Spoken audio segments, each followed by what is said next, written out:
Ya, kembali bersama kami, sosok istri Irjen Verdi Sambo, Putri Chandrawati, dipastikan menjadi salah satu kunci kasus pembunuhan Brigadir Joshua. Menurut keterangan polisi, Putri berada di lokasi saat Brigadir J dieksekusi. Ya, dari hasil penyelidikan, penyidik akhirnya mengetahui bahwa terdapat 6 orang termasuk korban yang berada di lokasi saat insiden pembunuhan Brigadir J terjadi. 5 temuan DNA di TKP tersebut antara lain milik Irjen Verdi Sambo, Barada Richard Eliezer, Brigadir Ricky Kuat Ma'ruf yang merupakan supir istri Verdi Sambo dan istri Verdi Sambo sendiri, Putri Chandrawati. Dalam kasus ini sosok Putri memegang peran kunci. Menko Polhukam Mahfud MD melemparkan spekulasi ke publik dengan mengatakan motif pembunuhan tak lepas dari kasus yang hanya boleh didengar orang dewasa.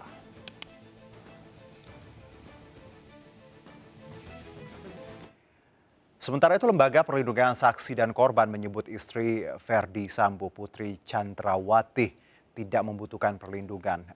LPSK menilai Putri tidak kooperatif selama menjalani asesmen dan investigasi. Pernyataan itu dilontarkan lantaran yang bersangkutan tidak dapat memberikan keterangan meskipun LPSK sudah melakukan upaya jemput bola dengan mendatangi kediamannya. Kesimpulan sementara hasil asesmen LPSK menyebut Putri tidak membutuhkan perlindungan. LPSK menyebut timnya mendatangi langsung kediaman Putri Chandrawati lantaran yang bersangkutan 2 kali mangkir dari jadwal asesmen. Saat itu pihak Putri beralasan istri Irjen Verdi Sambo itu masih dalam kondisi trauma.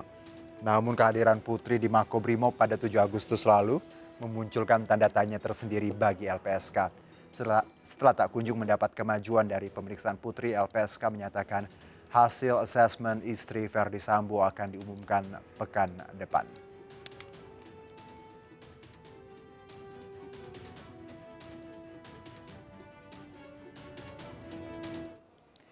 Ya, sejak awal kasus kematian Nofriansah Yosua Huta Barat atau Brigadir J diumumkan, sosok Putri Chandrawati yang tak lain istri Irjen Polisi Verdi Sambo menjadi sorotan. Tak hanya mengajukan perlindungan dari LPSK, jejak PC juga ditenggarai menjadi salah satu kunci penting di balik upaya menguak misteri kematian Brigadir J. Namun hingga kini PC masih bungkam. Kita akan membahas hal ini dengan Profesor Kuncoro, pakar psikologi UGM. Assalamualaikum Prof, apa kabar? Waalaikumsalam Mas Dino, sehat walafiat, semoga Ya, Mas Dino juga alhamdulillah. sehat. Baik, Prof. Kita akan bicara hal ini dari kacamata psikologi. Kalau Anda melihat update terbaru bagaimana Bu Putri ini memang sepertinya untouchable, tidak bisa eh, didapatkan keterangannya dan juga kemarin juga sempat memberikan statement yang juga terbata-bata. Dari kacamata psikologi, apa yang sebenarnya terjadi pada sosok Ibu PC ini, Prof? Baik, terima kasih Mas Mhm, Dino. Dengan cerita pengakuan dari Pak FS mhm, bahwa kejadian atau mungkin juga dari penyidik bahwa kejadian itu terjadi di Magelang, mhm, gitu. mhm. Maka kemudian saya bertanya-tanya, Oke, traumanya itu trauma yang mana? baik. Kenapa? Mhm, Gitu. Kenapa? Kalau kita melihat ketika pulang dari dari Magelang mhm. itu masih dikawal oleh Joshua. Baik. Masa orang yang baru saja melecehkan mengawal, gitu loh. Hmm, hmm.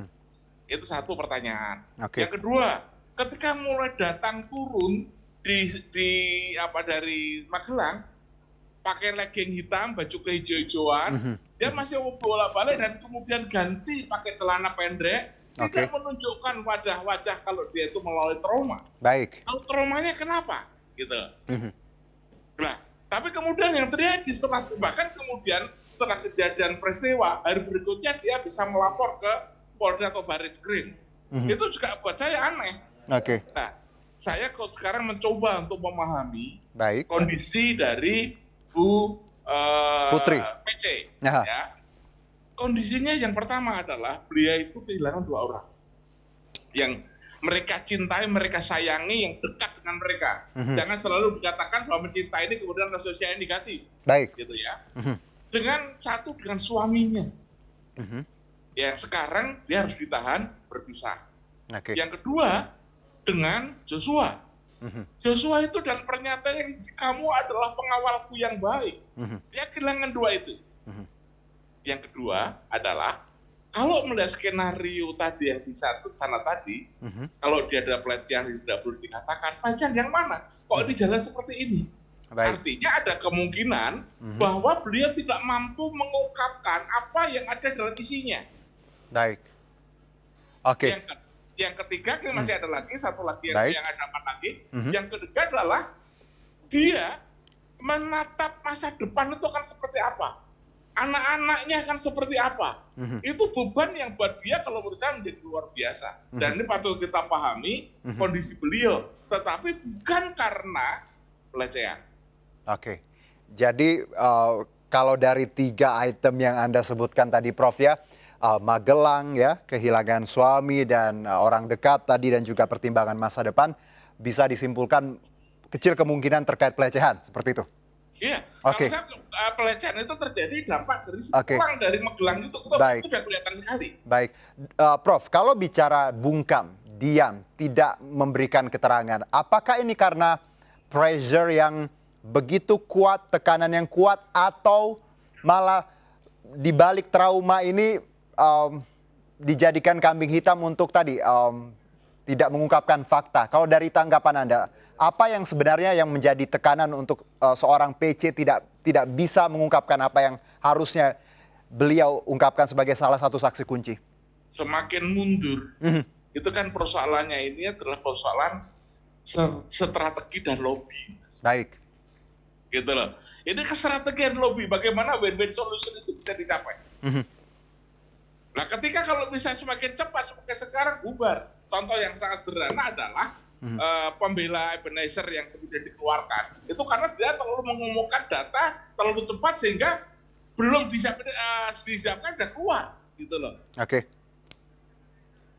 Jadi ada tadi ya, Prof ya, bahwa skenario seperti itu. Nah, kalau bicara mengenai berlindung di balik kata trauma, apakah ini juga ada kemungkinan seperti itu? Karena kita tahu kebohongan pertama bisa harus ditutupi lagi dengan kebohongan baru, lalu kemungkinan untuk ya tadi masih memikirkan, menyusun strategi, akhirnya berlindung di balik trauma. Karena kita tahu beliau juga harusnya juga ya mungkin ditahan untuk agar tahu, karena ada 6 sosok ketika Brigadir J ini dieksekusi. Masalah ini Mas, dari awal itu sudah penuh dengan rekayasa. Penuh rekayasa dari awal, oke? Ya kalau ketika raya itu adalah dari rekayasa, artinya bohong. Baik. Bohong itu agar tetap ada, harus bohong terus. Oke. Kenapa? Kalau kita tidak bohong, saya tidak dipercaya. Ini satu.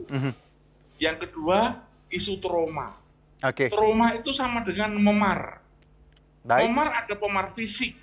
Kalau memar fisik itu disinggung lagi sakit. Nah sekarang memarnya yang mana ibu ini? Ketika tuduhan dilecehkan, ketika saya melihat di televisi seperti itu, gitu loh. Dia tidak memar itu, gitu. Okay. Tapi yang secara terjadi seperti ini, lah monggo silakan diinterpretasi gitu loh. Baik. Kalau memar non fisik, Prof, dari pengalaman Anda, seberapa lama waktu pemulihan yang dibutuhkan seseorang ketika beliau melihat atau mengalami kejadian yang mengguncang jiwa? Tergantung Mas, apalagi sekarang ini tadi saya katakan. Oke. Kalau ini grief ya, itu hubungannya dengan persoalan tadi saya katakan kehilangan suami dan orang dicintai, itu bisa lama. Baik. Gitu loh. Tetapi sekarang yang terjadi adalah dia bisa melihat, dia ketemu, tapi tidak bisa berkomunikasi. Satunya sudah mati. Baik. Gitu. Jadi dengan kata lain sebenarnya Ibu Putri harusnya bisa ya, Prof ya, untuk diajak ngobrol, merecall lagi apa yang telah terjadi. Sebenarnya bisa ya, Prof? Kalau dalam bahasa psikologi Jawa, ya tergantung karep. Oke. Karep itu kemauan, intention, gitu loh. Orang kalau misalnya dalam kondisi seperti ini, kalau dia mau cepat saja. Tapi kalau dia mau berlama-lama ya silakan menikmati. Tetapi sekarang berlama-lama ada keuntungan untuk bagaimana tadi merekayasa tadi. Dan saya membantu di sini mengingatkan saja, polisi sekarang sudah kemarin dengan dikatakan sebagai sebuah rekayasa, kemudian tidak ada kepercayaan, kemudian ada penjelasan dari Pak Sambo yang seperti itu juga orang semakin tidak percaya lagi. Baik. Nanti orang semakin tidak percaya lagi, akibatnya adalah kepada instansi polisi. Ini yang saya khawatirkan. Oke. Prof, kalaupun Bu Putri bicara dan mengatakan hal yang tidak jujur, hal ini tentunya akan menambah masalah ini makin rumit ya dok, Prof. Dan ini menurut Anda akan jadi langkah yang salah untuk seorang Kalau putri. dia itu sangat logik, ada buktinya, bisa di-trace, itu orang akan menjelaskan, akan percaya. Orang mungkin akan memaafkan. Apalagi sekali lagi minta maaf. Sebetulnya persoalan sederhana. Keluarga Yosua itu sudah memaafkan. Keluarga Yosua itu sudah menerima. Begitu loh. Ketika kemarin dimakamkan dengan cara upacara polisi, itu sudah sebetulnya sudah menerima. Cuman hukum silakan berjalan apa adanya. Tetapi sekarang persoalan malah dibuat macam-macam, jadi persoalannya merembet emosi massa ini yang terjadi. Dan saya minta maaf, ada satu hal yang ini mohon diperhatikan. Sejak kita COVID-19, kita disadarkan adanya yang namanya dunia virtual. Baik. Gitu. Nah, akibatnya apa? Akan ada virtual community. Istilahnya netizen kalau pada yang lain. Tapi kalau netizen kan bebas. Tapi ini kan virtual community yang berhimpun di dalam mengamati gerak-gerik polisi dalam kasus Sambo. Nah sekarang kalau misalnya jiwa massanya terbentuk, sekarang jiwa massa mulai agak terbentuk. Kemudian perintah, ini persoalan nanti menjadi chaos yang saya lakukan. Prof, dengan kondisi yang disebutkan masih trauma, tidak bisa memberikan keterangan, apakah kita masih bisa untuk menekan Ibu Putri dari sisi lain atau dari pandangan Anda sebagai seorang pakar psikologi? Psikologi tidak bisa kita menekan. Baik. Itu justru yang tadi kita munculkan kesadarannya, forgiveness-nya, kita terapinya dengan forgiveness. Dan ketika beliau sudah mengatakan, saya memaafkan suami saya bisa menerima, saya mencintai suami saya, seharusnya itu sudah di sana. Baik, dari kalimat itu harusnya ada banyak perkembangan yang bisa kita dapat ya Prof ya, tapi bukan malah jalan buntu sampai saat ini ya Prof ya. Oke, Prof, kalau dari keterangan LPSK juga, LPSK berkali-kali memanggil tapi tidak datang, lalu akhirnya jemput bola datang ke kediaman Bu Putri. Ada kalimat bahwa beliau tidak bisa bicara, diam, banyak sekali diam dan hanya mengucapkan malu, Mbak, malu. Dari analisa Anda, apa artinya malu, Mbak, malu? Ya tadi dikatakan kalau malu itu dikatakan pelecehan oleh Yosua, tidak terbukti. Apakah malu itu ada institusi yang lain? Gitu loh. Apa hubungannya dengan apa, yang mana? Ini kan harus kita pahami. Tetapi sekali lagi, saya yakin seharusnya psikolognya itu bisa kok. Persoalan seperti itu, ini persoalan tidak sulit. Gitu loh. Karena tadi saya katakan dia ada forgiveness, dia ada kesadaran untuk mengunjungi suaminya. Sudah kesadaran memaafkan suaminya, gitu loh. Sekarang yang terjadi mana? Kalau misalnya terjadi suaminya menembak itu kemudian menimbulkan masalah, dia memaafkan. Kalau pelecehan, tadi saya katakan ini bukan pelecehan, karena tadi sudah kelihatan sekali di di media. Saya yang melihat dasarnya, di kamera TV ketika pulang dari Magelang, kemudian ada turun video itu, seperti ini, itu tidak ada tanda-tanda itu, gitu loh. Baik, saya paham sekali Anda profesor, pakar psikologi, bicara ini. Satu memang keinginan kita bahwa ini harus terang benderang karena publik menuntut kejelasan. Kita berhak tahu karena Polri adalah institusi publik dan kita adalah publik yang tadi harusnya menjadi tuan rumah bagaimana penegakan hukum di tanah air ya, Prof ya. Profesor Kunchoro, terima kasih sekali atas analisanya. Masih ada beberapa pertanyaan tapi waktunya terbatas. Sehat-sehat. Iya, sampai ketemu insya Allah. Kita ketemu lagi dalam bahasan yang menarik berikutnya. Terima kasih Prof. Salam sehat.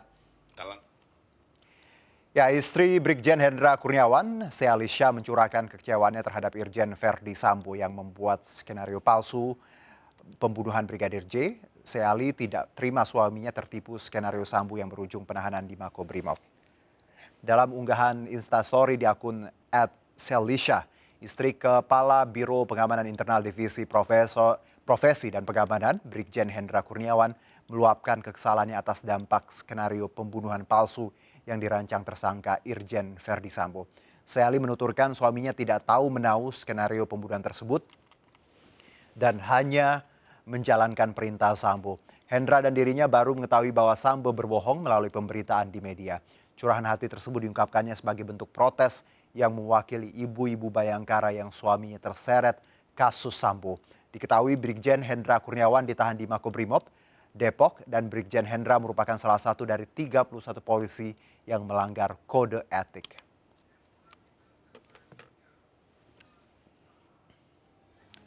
Ya, informasi lainnya akan kami hadirkan usai jeda berikut.